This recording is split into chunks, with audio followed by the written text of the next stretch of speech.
बहुत फजूल रेसिपी है, तो I am sorry. Lekin, first of all, I'm frying onions in a tawa because Mama thinks I do not deserve using any of her pans. Once they're golden brown, so I'm adding chopped tomatoes into them. उसके बाद चटपटा noodles का मेरे पास test maker पड़ा हुआ था, तो I've added that into it. A lot of red chili powder and some chili sauce. अच्छा, नाश्ते में हमारे रमज़ान के मेस मेन्यू में एक डिश का नाम था eggs, onions, tomatoes.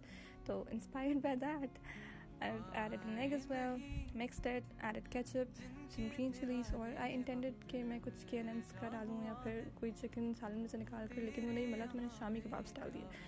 Mixed boiled macaroni into it, and this is how it looks on the plate.